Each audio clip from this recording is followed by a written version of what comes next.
Welcome to Not Milk Never Milk. Subscribe if you're lactose intolerant. In this video, I will explain how to effectively use a multimeter for phone repair.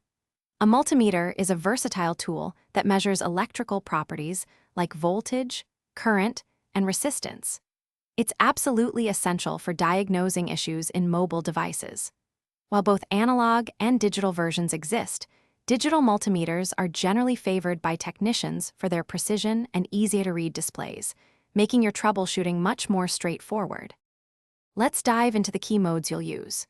First, DC voltage, indicated by a V with a straight and dotted line, is vital for checking battery health and charging port output, typically around 5 volts.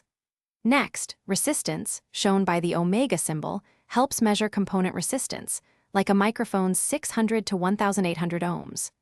Finally, continuity or diode mode, often with a beep icon, is perfect for quickly finding short circuits or broken traces on the board.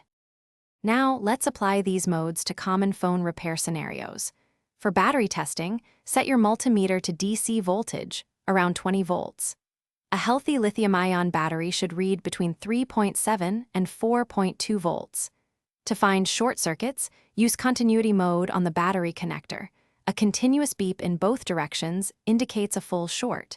You can also test components like microphones, expecting resistance readings between 600 and 1,800 ohms. To ensure accurate readings and your safety, always power off the phone and disconnect the battery before probing. Insert the red probe into the voltage or resistance port and the black probe into the common port.